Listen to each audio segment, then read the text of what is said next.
Hey, everybody, Jerry Rig Podcast. Welcome. So glad you could join us here today. I know it's Tuesday morning for some of you guys. If you're on the East Coast, it's about noon. It's about lunchtime, right? Anyway, welcome back. If you've been with us before, you know we dive into the world of business analysis, marketing, technology. Today, we're going to talk more about Salesforce jobs. And I have someone that is very, very knowledgeable. They're actually a Salesforce recruiter, and they're with a company called Oscar Recruiting or Oscar Recruiter. Anyway, just remember Oscar Mayer hot dog, and then it'll stick in your head. Anyway, her name is Jamie Worth, and she's a little rock star. She hustles and she lives, sleeps, and breathes Salesforce. So if you're looking for a role in the Salesforce ecosystem, she's going to be someone that you're going to want to connect with. Let's see what else we got. So anyway, we're going to do a little Q&A. Go ahead on the chat. If you got a question, we want you to fire that into us so we can take your questions. Also, to start off, why don't you let us know where you're at? What part of the world are you living in? Chat that in. And then right after this, we'll be right back.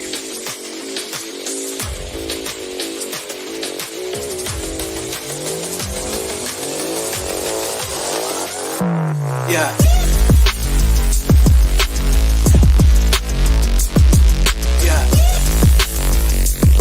This is the Jerry Rigged Podcast, your no-nonsense knowledge base for business technology, marketing, and analytics. And now your host, Jerry Suhrstedt.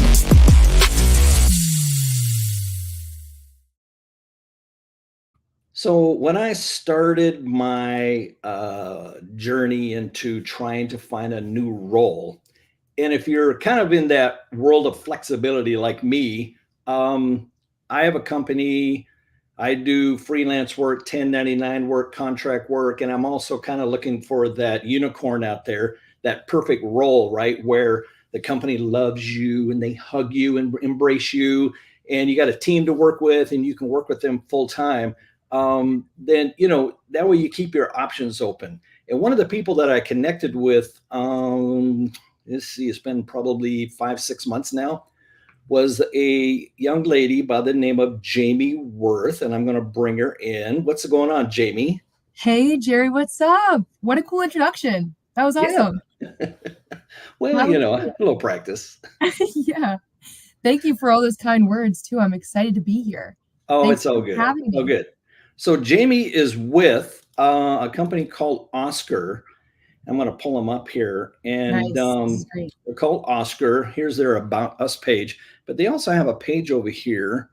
Let's see if I can slide it over and move it around so I can play with it.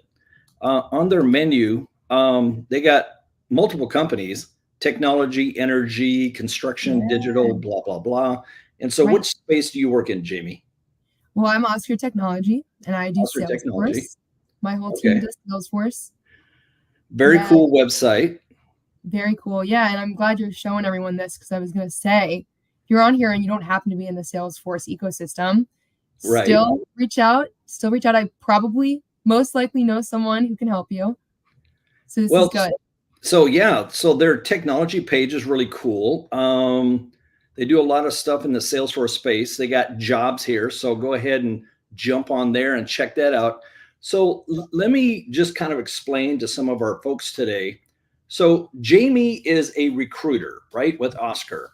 Mm-hmm. And ultimately, the big picture goal is to match jobs and open roles with people who are the best fit for those roles. So I know there's a lot of pain and agony out there in the marketplace with regards to ATS systems and all that stuff. Here's the beauty of a recruiter is they hand your resume directly to the hiring manager. They just kind of here you go. So you're bypassing ATS and all that nonsense. How cool is that? The beauty is now Jamie's just not going to take anyone's resume and just shove it in front of one of her clients. Yeah. She's going to vet you a little bit, make sure you're a good fit. But if you're a good fit, everybody wins. Right. So, Jamie, talk to us a little bit about where are you from? Where did you grow up? And how long have you been doing? Oh, great. Yeah. Great. I wasn't expecting to give a little background, but That sounds great. Yeah, so I'm in Philadelphia right now. That's where my office is too with Oscar. We're right in Center City. And I grew up outside of Philly, probably 45 to an hour in the suburbs. Moved here for college. And actually, I know this might be surprising to some, but I actually just graduated now a year ago. So from graduation, I just moved right into this role with Oscar, which I'm really, really lucky for. I think it was a perfect fit, honestly. So found my career with recruitment, which has been going great. So I got about a year of Salesforce recruitment Salesforce recruitment knowledge to share with you guys. But I have people on my team who have been with Salesforce recruitment for many, many, many years. So I have all of the knowledge, all the insight to give to you guys. Well, that just means you're not jaded, right? Yeah. You haven't gotten to that point in your career. Right. You're right, still, which is good. Well, what I like so I've worked a lot with Jamie, and what I like about her, and this is something, especially these days, trying to find the right role is, it's a process, and it takes time, and employers are crazy picky these days. And even the ones that are super picky are changing their minds and all kinds of nonsense. But you just got to roll with that and not get depressed. But by having somebody like Jamie on your team, the beautiful thing is you might not even talk to her for a month or two. Then all of a sudden, out of the blue, a role comes through and she thinks, oh, hey, Jerry, he's my guy for this role. Right. Yeah. And I know we're going to get into this a little bit more into the call, but that's, I think, one of the best parts about just creating a relationship with a recruiter is it's more than just, them finding you the right job. You build this connection and then it's like something pops up and you're the first person that comes into my mind because we've spoken all these different times and had you with other roles that weren't the best fit. So I see something in another role and I'm like, oh, great, Jerry, that's perfect. And I have that relationship with a lot of different candidates. But yeah, I know we're going to get into how to form that relationship and how to build those connections. But yeah, that's the best part about being a recruiter is knowing people and knowing what's right for them, vice versa. It's perfect. One of the things that I talk about once in a while with some of my folks that are always asking, how do I get a job? How do I get a job? Yeah. Like, don't ask me because I haven't got one yet. No, I'm just kidding. Actually, I've gotten in the past 3 or 4 months, I've gotten, oops, there you go. There's my nice. Mac. There's all kind of little. Oh, you have that set up on your computer. I didn't know that was a thing. Yeah. Like if you do 2 fingers, you get balloons. Oh, nice. They put that on the Mac. I had no clue. It's on the Mac, yeah. It took me like a month to figure it out. It kept happening randomly in job interviews. I still can't. I've tried on my phone and it's not working. I don't know what's going on with that. It's a Mac thing. Yeah. I'm not sure if they have it on the phone yet, but yeah. Anyway, one of the things that I talk about is, hey, look, folks, let's just talk about the underlying motivations here. Everybody's trying to make some money, right? Because they got bills to pay and mouths to feed. Recruiters make money. Yeah. Commissions. Yeah. I don't know. My computer is acting goofy. Anyway, recruiters make money. Account executives make money. It's all based on kind of like nothing really happens. Nobody gets paid until they find a recruit. They go through the process of interviews and they get a job offer. They start the job. Then after that is kind of when everyone gets paid. So it's in a recruiter's best interest and incentive to keep their customers happy by not sending people that are not qualified. Right. But they're also incentivized to close the deal, get you hired, get you started and working, right? Yeah. Well, that reminds me what we talk about, as a company with Oscar all the time is that we can't cut corners because if you find someone who seems like they're a good fit, they're telling you they're the best fit, putting all these things on their resume that seem like, they fit the mold and they look like the perfect candidate for a position. Start the position, a few days in, turns out they have no idea what they're talking about, or this company is just not aligned well, and there's all kinds of different things and whatever. That can be easily avoided with having an honest conversation from the start. Yes. Yes. Like an honest resume, an honest conversation, making sure that like everyone's on the same page. And that is how it works. You have to have someone stay with their position for a certain amount of time, depending on the company and whatnot. And like as much as that is for us to get paid and get that commission, it's also just, that person, if they're not in the right job, they're not going to stay or they're not going to get the job and whatever. So it's, of course, it's in our best interest to make sure that candidates find the absolute best match and companies find the absolute best candidates. So yeah. I don't know if you can hear that, but I got some lawn guys with weed whackers right outside my office window. That's okay. It's just a getting good sound effect for the background. It's getting louder and louder as we go. Anyway, yeah, that's a great explanation. And there's a difference between kind of, there's nothing wrong with kind of pushing your abilities and selling yourself and marketing yourself, but it doesn't do anyone any good if you just flat don't know the technology and then take an interview for it. I mean, because you might be able to kind of, baloney your way through the initial conversations. Right. But invariably, the interviews are going to be 2 or 3, if not more. One of them is going to be a technical interview, and somebody's going to really kind of nail you down to make sure that you understand the process and you have some experience. So yeah, you can hope that one of those interviews are going to get the truth out, because really it does save everyone a lot of time. So Kyle Carson said, "Go, Jamie." Hey, Kyle. That is our practice director. Oh, is it? Oh, nice. Yeah. Nice.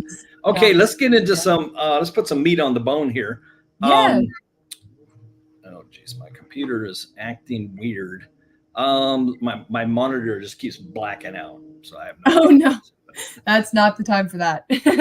So let's dive in and talk about roles that are in high demand.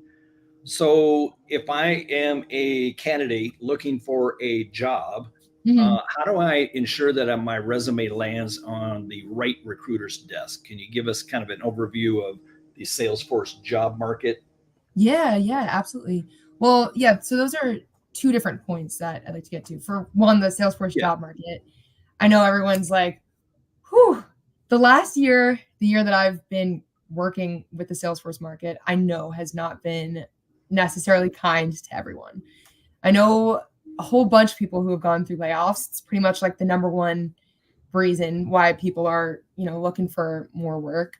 And it's just kind of, there's been good months, there's been bad months, and I speak to people every single day about it. So I get so much insight onto everyone's different experiences. And I think everyone kind of agrees with this one, that for Salesforce, the market has not been perfect in the last year. But I will say there's been a shift from right before the holidays to the start of the year, which just might be, things slowed down for the holidays per usual. People are taking vacation and whatnot and going home to their families. Might be something like that. But I don't know. I think Salesforce is starting to pick back up. But my one little insight onto that is that I think, from what I can see, is that the Salesforce market has become so popular and so many people want to get into it that it's just become a little bit diluted. That's what we like to say all the time. So there's saturated. Saturated. There's a lot of good talent out there, and there's only so many roles to go around. There's only so much work to go around. So I think that's the main thing. But on that note, quickly wanted to mention that I know candidates who do best are ones who are open to both contracting and full-time, which you're one of those candidates. Jerry spoke a little bit on that in the beginning. If you're open-minded and you're maybe laid off from a role and you're thinking, well, let me jump into a contract position for the next few months while I find my next unicorn position, like you said. Yeah, I think that's the way to do it. I've seen an increase in contractors, an increase in those types of positions, definitely in the last few months, because I think specifically with Salesforce consulting firms, that's just the most realistic type of position for them. Yes. When work has been kind of iffy. Well, I don't know, I'm a bit ADHD, so Yeah, me too. I just want to work. And when somebody says, You're "Do you right. want a contract or W-2?" I'm like, I just want to work. Yeah, well, Whichever you can whatever do. you got, whatever you got, Yeah. throw it at me. Yeah. W-2 roles that are full-time permanent, employers are way more picky because Oh they're going to yeah. commit to you for a long time. But a Right. contract role, I can take a 3-month, 4-month, 5, 6-month contract, Yeah. and they're a little bit less picky, a little bit less issues with background Yeah. checks and all that stuff. And if you Yeah. have your own LLC and you can you can invoice them even on that side of things, that makes it even easier because they're not For making sure. this big, huge commitment to you with, Oh yeah. medical benefits Absolutely. and all that stuff, right? Oh yeah. I've seen like full-time interviews, permanent positions last for like 2-3 months sometimes, which we always try to condense, but that happens. And Yeah. then there's the contract positions where I'll get a call at 9 a.m. saying, hey, we have this role. And then by 5 p.m. that day, it's filled with somebody who, is just like you, antsy to get into their next position. So it's like a Yes. win-win. Yeah. Yeah. No, I actually like it. I mean, I kind of like the security of having, something that I can count on. But hey, I'm doing work. I'm doing work side projects for smaller clients, and I'm doing some marketing work. Last month I built out a website for somebody. Oh And yeah. so my background is in graphic design as well, so I can create Right. like kind of cool stuff. So I'm kind of that in the middle. I'm pretty dang technical and I'm pretty Yeah. dang creative, but I'm not a coder, and Yeah. I'm not an award-winning designer, but I can design stuff Right. that works from a marketing standpoint. Oh So yeah. then, um, get a little deeper into the Salesforce market right now. I know you were talking about. So the way I see it, 3 or 4 years ago, there wasn't very many admins floating around, and Uh-huh. there was a ton of jobs. And Yeah. so then all of a sudden, everybody started joining Talent Stacker and Focus on Force and getting Oh on yeah. Trailhead. And everybody's been hearing this mythological story about you got to get into Salesforce, blah blah blah. You can work from Yeah. home, and now there's like 18 billion admins running around who have I almost know. no experience, Right. and the jobs shrank down. So now you got all Yeah. these people that are on LinkedIn crying because Yeah. they got their admin cert and they thought a job was just going to fall in their lap. Yeah. I speak to a lot of those people, whether it's a quick 5-minute call or a message or whatever, who don't have much experience and are asking me like, what do I do to get into the Salesforce world? Because it's difficult. And I always say, unfortunately, as a recruiter, we can't necessarily help those people. Yeah. That's just fact of the matter. So what I do is I try to give some of my own insight, not necessarily helping them too much with like my own tools and stuff, but Yeah. giving them some insight on what they could do. Just some advice. Yeah, just some advice. And I always say, if you're a Salesforce admin and you're struggling to get a job, struggling to find someone who will take you with little experience, I think a good way to do that is to find an end user of Salesforce. And this might be a little bit complicated, but just hear me out. This is just from what I see. I think if you find an end user of Salesforce, and you find, that team that uses Salesforce, and just reach out to them directly on LinkedIn, connect with those people on a team, whether it could be in any industry, really, just like an end user. They typically will have admins with little experience because they're taking people from internally. You're taking people from their company and just saying, hey, can you take on these admin responsibilities? Can you learn Salesforce and do this? So if you get a job with an end user, maybe it's not even in Salesforce to begin with, and then you kind of wiggle your way into the team, then suddenly you can stay with that company forever long, have that on your resume, and now you're a much better fit down the line. Yes. Yeah. One of the things, and that's a really good way to go. One of the things that I tell a lot of folks who just flat have almost zero experience. First of all, I remind them that section in LinkedIn on your LinkedIn profile, it's not a jobs section. It's an experience section. Yeah, So right, you can get experience from being an intern. You can get experience from volunteer work, but you don't have to put on there intern, volunteer. That is a great tip. That is a great It's tip. experience. Who cares? Oh yeah. You know, Oh if your yeah. uncle, Totally. I We're see people all the, yeah. I had this gal that I was helping out, Yeah. and she had this 2-year gap on her LinkedIn profile. Mm-hmm. I asked her, and it said on there, took a break for my family or something like that. So I asked her, I said, why do you have that on there? She goes, well, I just didn't want to have this, big 2-year gap. I said, yeah, but what were you doing? Oh, I was just, me and my boyfriend were running a business. Okay, talk to me. Well, we had a Right. rental car business. I said, who was doing all the marketing? Oh, I was. Right. There you So go. when leads came in, what were you doing with them? She goes, oh, well, I was using a CRM. I'm like, Yeah. hello. Okay, Right. you no longer took a family Yes. 2-year gap. Yeah. You worked for this company. Don't say you owned it. Just Yeah, put in yeah. there, you work for this company and you were the CRM manager. Hello. You should be a recruiter. This is like amazing. I have the same thing. It's also like, it's with that, it's just kind of like, talk yourself up. Don't talk yourself down. Don't say, Yes. oh, I can't, I don't think I can do that. Or, oh, I had this gap and whatever. No. Don't mention it like that. You can say it in all sorts of different ways. It's like a perfect example. And also, yeah, LinkedIn is much, much, much more important than some think. And if you have that 2-year gap, people are going to look at your profile, take a peek, pass it along. Yes. But if there's something in that 2-year gap that shows like, oh yeah, I continued with some sort of experience, yada, yada, yada. Yeah. We're more likely to reach out to you, more likely to speak with you. So yeah, totally. It's a great example. So another little tidbit that I give people is go out and start an LLC. In Arizona, you can start for $50. You come up with a cool name, you come up with a cool logo, you build out a little one-page website, you set up a LinkedIn company page, and now, and this is actually required by IRS rules, if you own an LLC, you have to be an employee of your LLC and pay employment taxes. Okay? So now that you're an employee and you own the company, guess what? You can give yourself any title you want, first of all. Second of all, now you can go out and hustle up some clients because you have ABC Salesforce consultants. Yeah. And then now you can, you got a gap. You can just keep going all the time. Oh yeah. And 98% of the time, recruiters and hiring managers never ask, oh, hey, do you own that company? Right. Not something that they bring up. No. So it gives you lots of flexibility and you're generating experience. So who cares? Right. Right.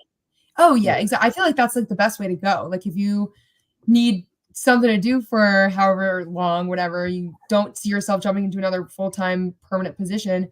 Yep. LLC, like just get right to that because it gives you endless opportunities. And the best thing is that you can make your title whatever you want. And you own the company. Yeah. Then suddenly you're like you're the boss by all kinds of different all kinds of different roles and stuff. Yeah, it definitely gives you a leg up. It's cool. That's really cool. Yeah. Well, okay, we got a question here. We're going to answer this real quick. So Katie said, do you think that's possible even if you are new? And my response is, especially if you're new. You're not putting that experience on there and saying, I am the god of Salesforce. Right. You're putting that on there to show you have experience. Now, as you own your company, you can take on a client, a small client, your uncle, your brother. They happen to be using Salesforce. You can use that. You can go into Trailhead and just do Trailhead projects after projects. You can get on click.com and join a team for 6 weeks and have that on there as well. It's all experience. Yeah, if you can actually do it, why not? Like if you actually have the ability to do it, of course. Right. Yeah, I've applied for many a job where I was kind of like, I'm gonna be a little light on that. But, right. You get in there and hey, I took an admin job years ago and I was feeling very, very, what's that term? Imposter syndrome. I was feeling that, right? But once I got in there and you're working from home, I mean, I worked for them for a year. There literally was not one project they needed done that I couldn't do. Okay. Yeah. So, right. So also believe in yourself. Yeah. So you got to have a little bit of, Yeah, exactly. Absolutely. Okay. Next question for Jamie. Share a story of a candidate who has successfully connected with you and then landed their dream job. Has that I was so happened? excited about this one. This is the best question, because that's all a recruiter wants, really, is like that satisfaction, that feeling of you're matching someone with their perfect job. It's like, oh, it's the best because everyone's in the situation, everyone's winning. So yeah, my best example, I'd say, because I just think it's also just kind of encouraging for some people who have been out of work for a bit. I worked with a candidate back in October, or at least that's when I started speaking with them. And she had been out of work since February. She was laid off from her position. Actually, I think the whole team was laid off. And she told me in our initial call that the reason she doesn't have a job yet is because she turned down offers. She interviewed, didn't think that the company was the best fit, didn't think that the position was the best fit, and she turned down all these offers. So yet again, like, I know you see that as a recruiter, you see that as a company, and you think, I don't know, what were they doing in all that time? But to know that like she's been continuing to work and turning down offers and everything, that's, makes sense to me. Anyway, so we spoke. I shared a role with her at the time. It wasn't the right fit. But she gave me a really good understanding of what she was looking for. And not only that, she gave me like some insight into her life. So Jerry, you're also a great example for a candidate like this too. It's like, we're all real people. So just have a conversation with someone. I talk to people all the time who pick up the phone and say, who's the client? How much are they paying? It's like, okay, hold on. Let's talk. Let's figure out what you want. And, let me hear a little bit more about you. And it really goes a long way. So I had this conversation with her. She told me just what she wanted. She gave me some insight into her life and her family and whatever. You don't have to give me crazy details, but it sticks a little bit to hear some more about you. Wasn't the right fit for her. Moved on. Reached back out to her in December with another opportunity. That was one of those moments where the job popped up and I go, right, that's her. That's perfect. Reached out to her, gave her a call. She's still going through some interviews, whatever. I go, you know what? I think it's the right one. Like, let's get you in there. Get her an interview. This interview process lasted, I think, like a month and a half, maybe even more. Oh my goodness. So we're going through, I mean, it's over the holidays, so I guess maybe, but like December to February finally comes around. She lands the job. She accepts the job. It's the perfect fit for both ends, everything.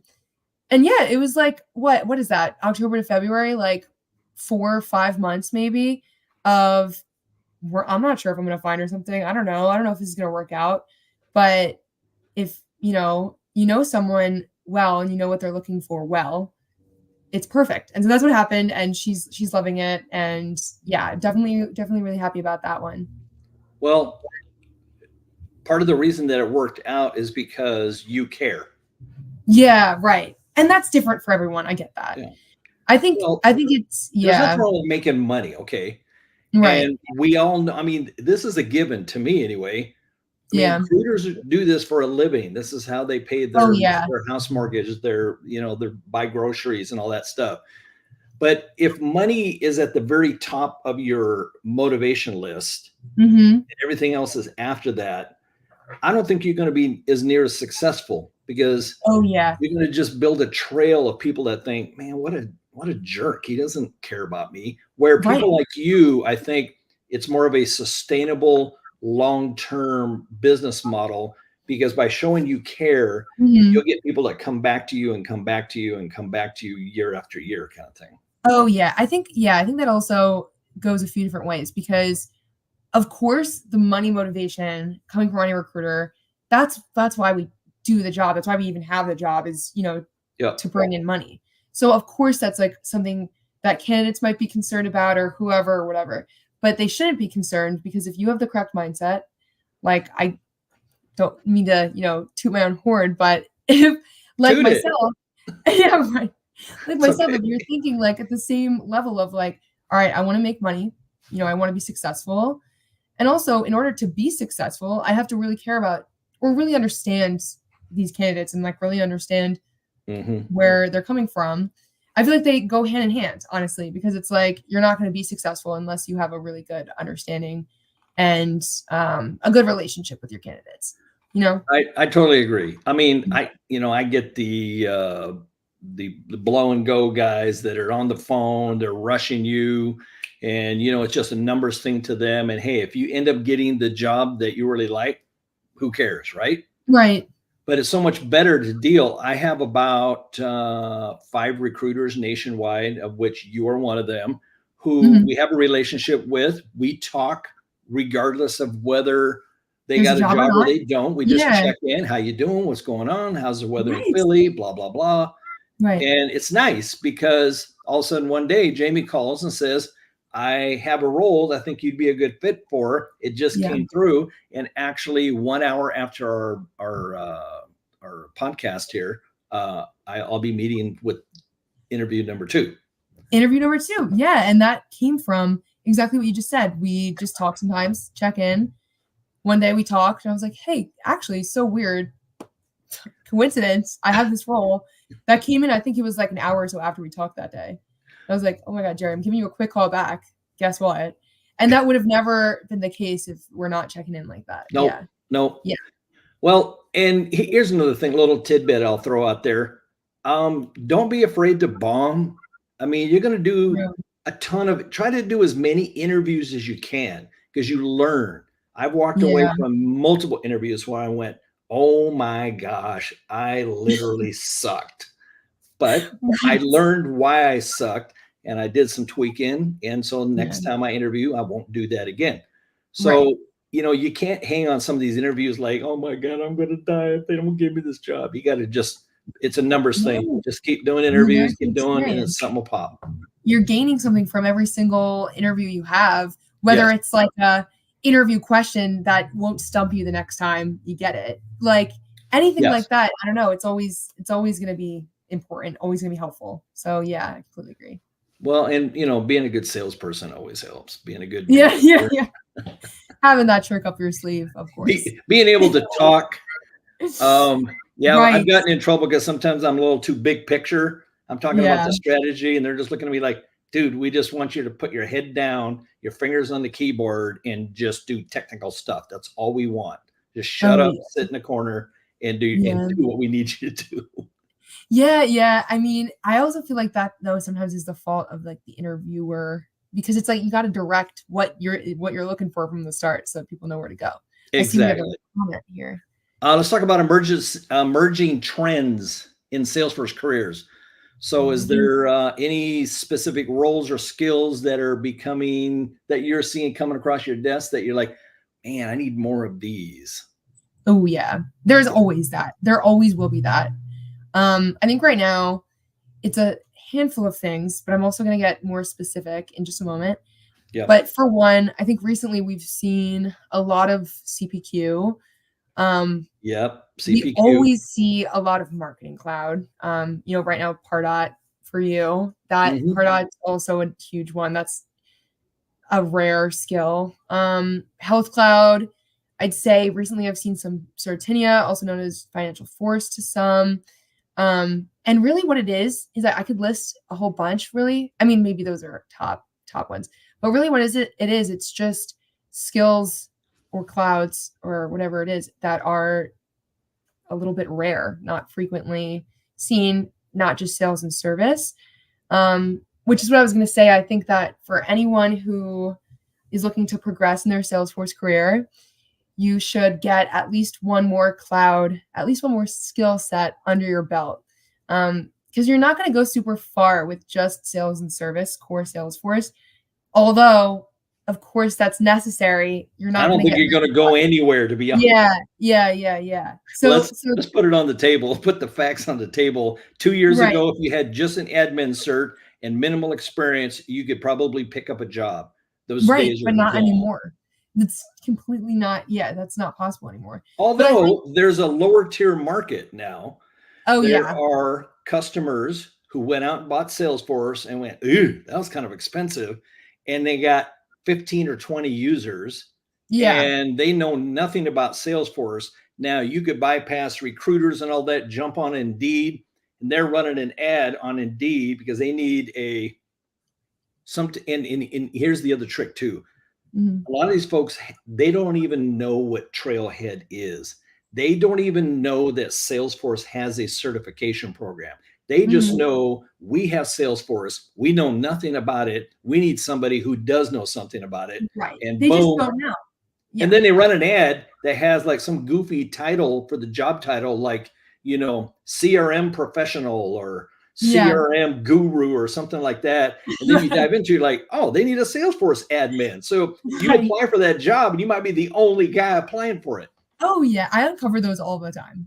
Like, wait a second, is this Salesforce? And then I like look at Right. Because they don't know.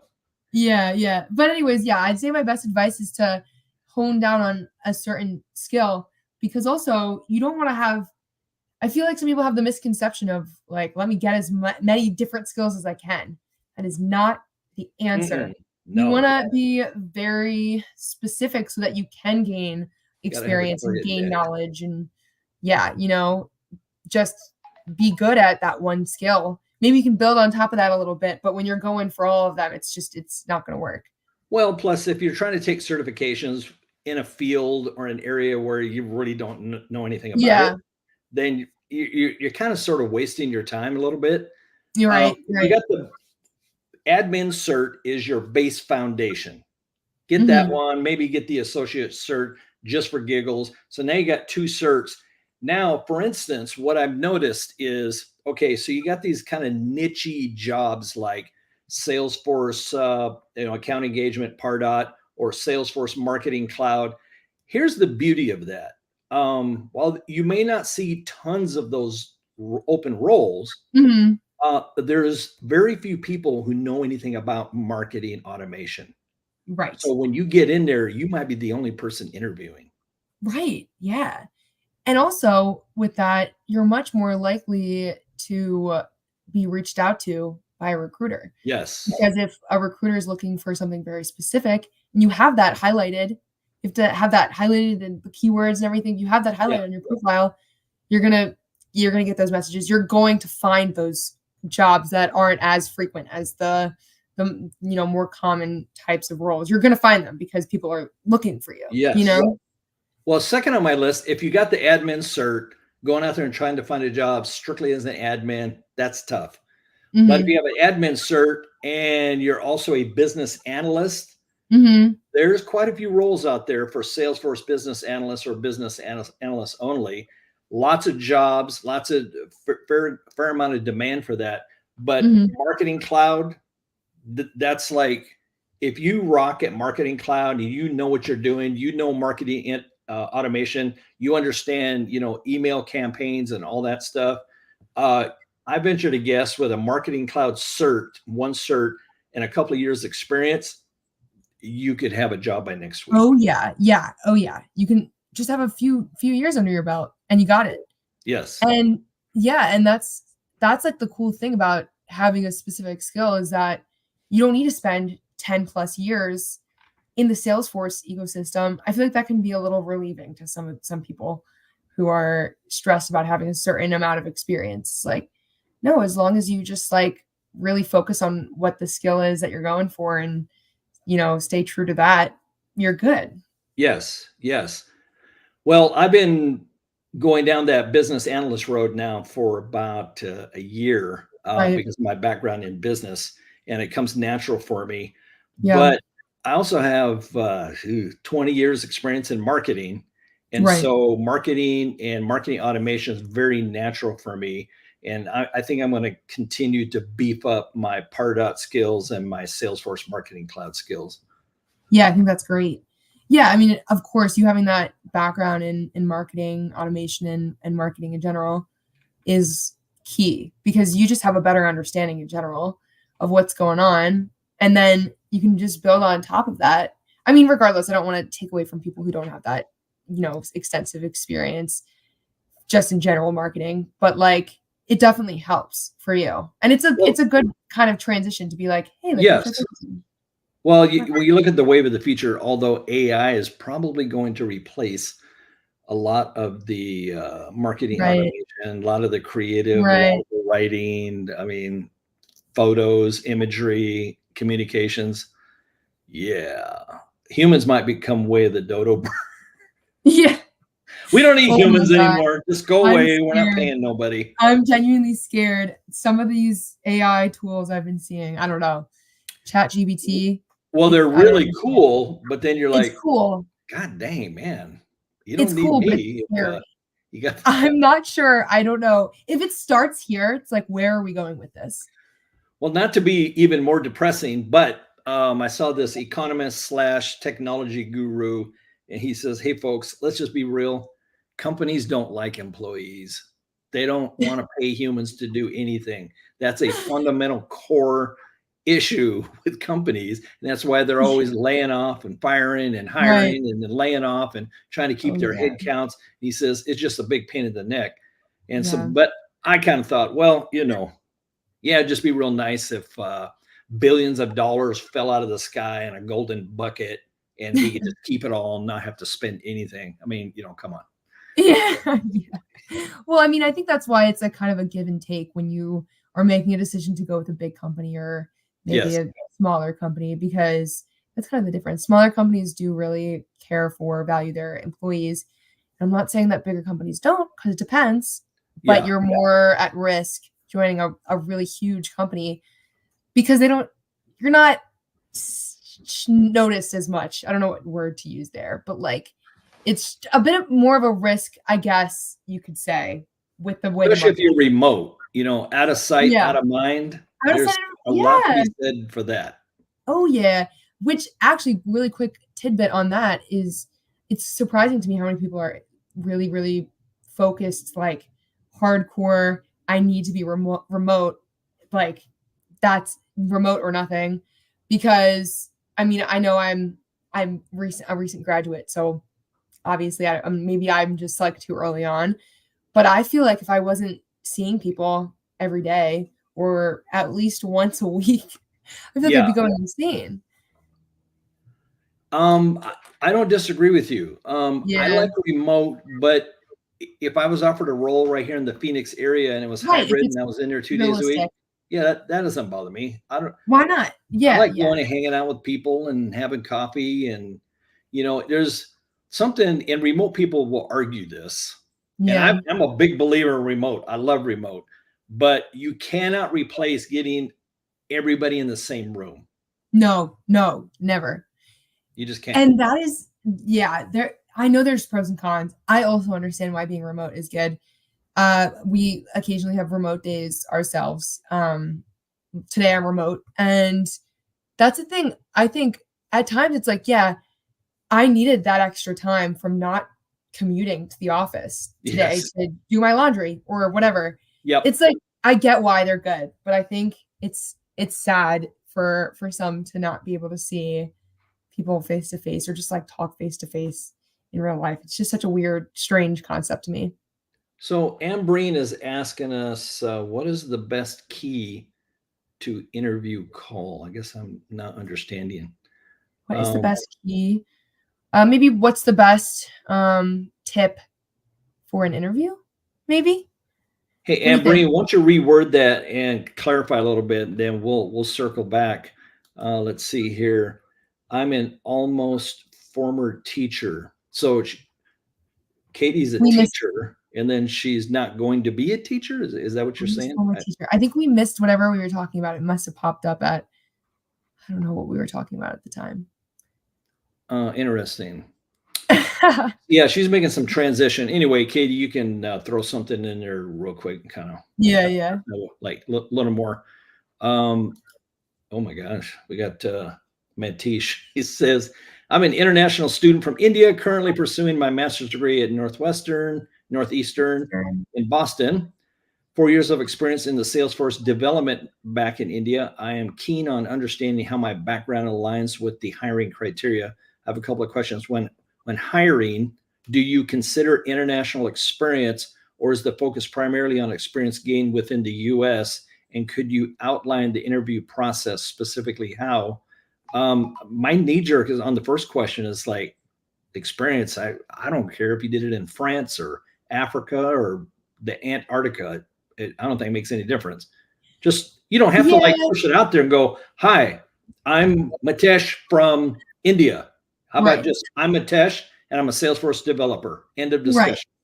Right. I think it depends again on the company. And I think it's probably not the best idea if you're going for a role in the US to be really specific on where your experience was, because it just doesn't matter. So just say, like, I have experience, it doesn't need to be specified in a certain location. Then what about, well, he's just asking to outline the interview process. What are you saying? 2 interviews, 3 interviews, 5? I guess it depends on the company. Yeah, it depends. Depends on the level of position. It depends on the type of position.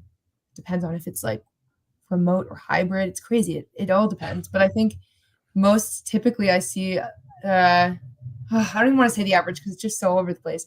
Maybe for a full-time permanent position that's remote, which is the most common I think we see, is probably 3 to 4 interviews. 3 to 4. Last year I had 1 interview and they hired me the next day.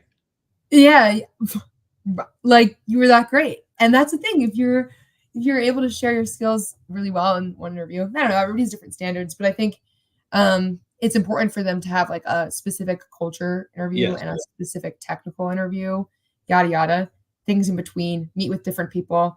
And that's kind of why. But yeah, I said this earlier, as recruiters, we do try our best to condense interview processes for all sorts of different reasons. One of them being sometimes people won't ever make up their mind if there's 6, 7 interviews. Well, the hiring manager went to Europe for 2 weeks.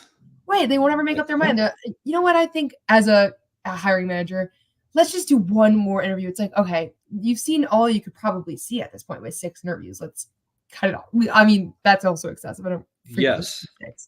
But yeah, so we try our best to like condense them.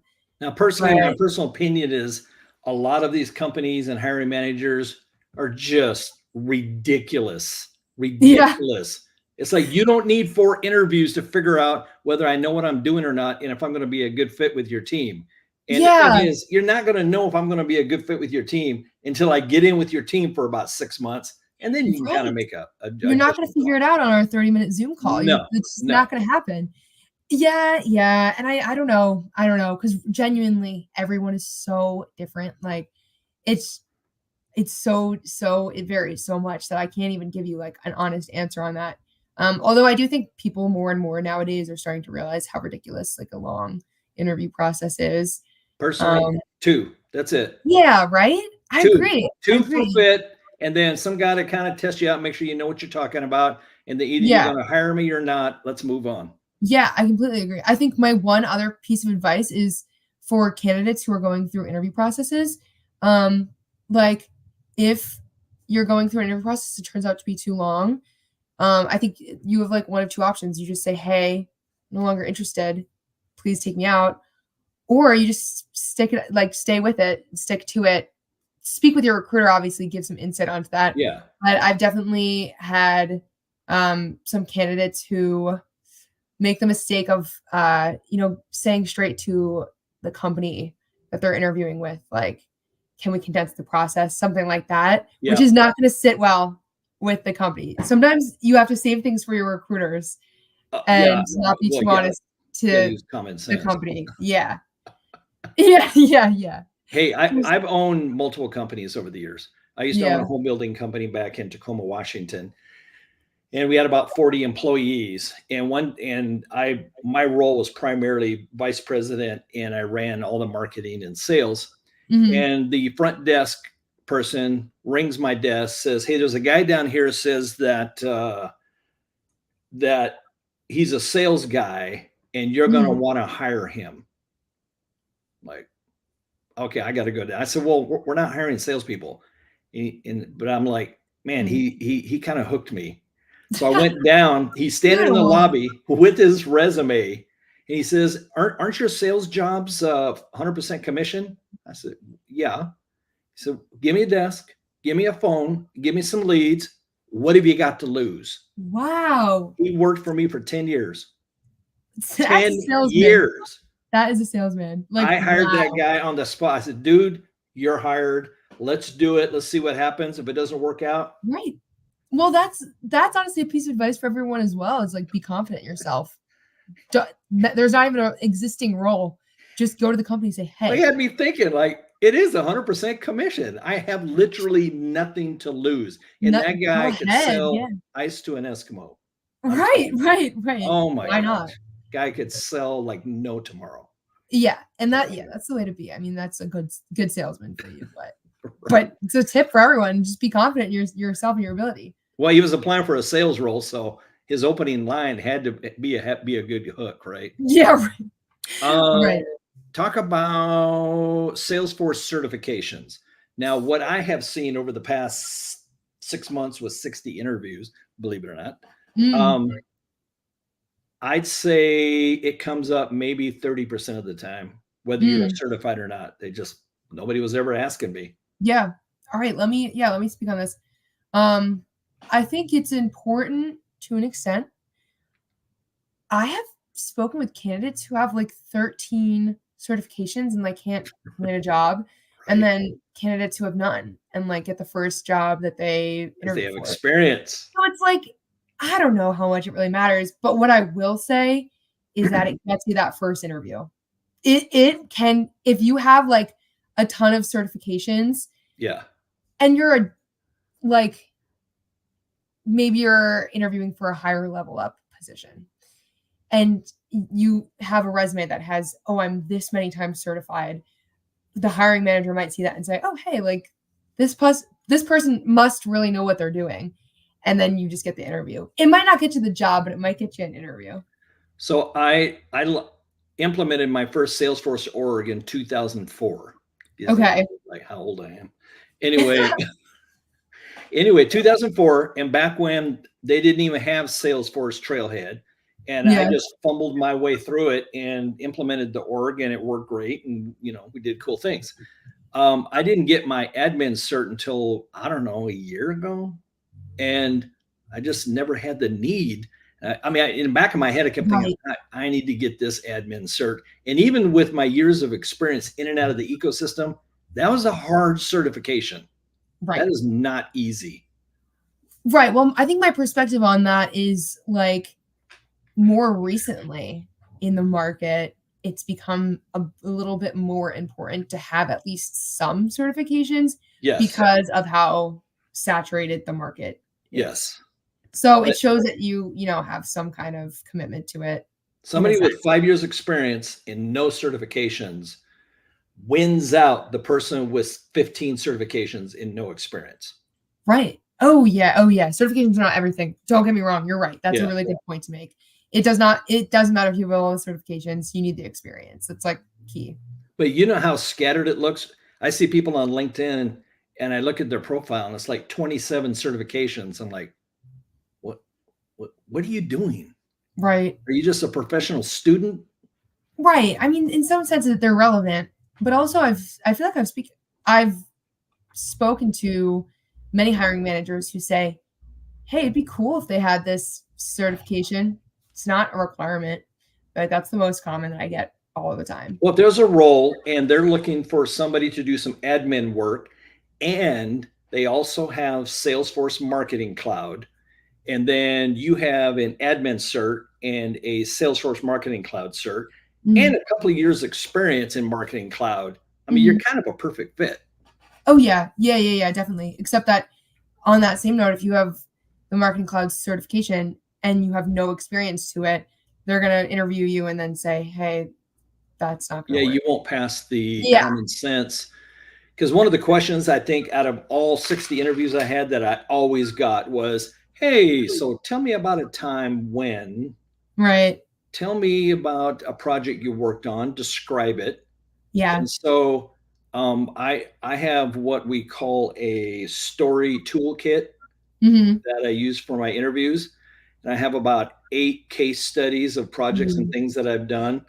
And I've read those and told those stories so many times, I can usually just pull them off the top of my head. So Tell me about a time when you had to do a Pardot implementation. Oh yeah. So. Oh yeah. Well, that's another example of like in interviews, don't say, I mean, if you've really never had that experience, Yeah. don't make up a story, but say, nothing's coming to mind right away. Don't just say, oh, I don't know, I can't think of anything. Start giving experience for, I don't know, who knows what. Just, talk yourself up. Don't talk yourself down. I think. Yes. Most important. So Katie, so I guess she is leaving teaching, and she said this is her last year, and we're talking about your background. Oh, like your marketing experience. Yeah. I think as a teacher, you have some really cool background stuff you can interweave in, with teaching and training. One of the questions that I always get asked is, have you ever taught end users how to use the Salesforce platform? And you used to be a teacher, so there you go. That is such a good point. That is a really frequent question. Have you ever mentored any younger, whatever? Yeah. She said she's not 100% sure when or sure where I should niche to. I just want to be needed. Okay. Yeah. So going into interviews with recruiters or anyone and just having this attitude, I just want to be needed. I just need a job. I just want to work anywhere. That's X-nay. Don't ever bring it up. You have specific skills for a specific role, and you're talking about your experience, period. I don't need a job. None of that stuff should ever leave your life. It can never be, I can do anything you want. No. Well, I got a hole in the back of my backyard I need dug. Can you come over and do that? That's why I don't like that's what could happen. I don't like the green rings. Yeah. To me, it just smells desperation. Right. Open for role. I'm unemployed. I need to be needed. Which we're not saying that about you, Katie, just to be clear, because we completely understand. I mean, I feel like we all have that kind of understand. Like, I just need to be needed somewhere. It's like, okay, so your best bet is to find your best interest maybe and just focus on that. Jobs these days have really niched down. It's kind of like if you're an electrician, you got your little tool bag on your hip and you got about 10 or 12 tools in there. And every tool has a specific purpose. And a lot of jobs these days are very specific. You're a specific tool they need for this particular role, especially in larger organizations where you might have 20 people in the Salesforce department, and you're just one little piece of experience they need. And if you start talking about generalities, I just need to be needed, or I just need a job, blah, blah, blah. Yeah, that's a huge turnoff. Huge. Yeah, that's not good. That is not good. Yeah, it's not good. But anyway. Right. So Katie, if you want, you can ping me on LinkedIn and I'll answer more questions. We only got a few more minutes here. See how fast a hour goes. Yeah, right. So Ann Breen says she's got 2 Salesforce certifications, multiple projects in her portfolio, experience cloud and BSc in computer science. Oh, wow, cool. I'm not getting interview calls. Yeah. There could be lots of reasons. It could be your profile, could be your resume. I've seen many people with lots of experience and their LinkedIn profile is just horrid. It's just bad. There's nothing going. There's no keyword. Their headshots look like it was shot, with a $2 camera. I mean, it's just. Yeah, has to be clear, has to be easily understood, and you have to give yourself some highlight words so that you stand out to, It's all about keywords. Yeah. I literally get, I'm not even kidding you, I'm not exaggerating, 3 to 5 calls and or emails every single day. Every single day.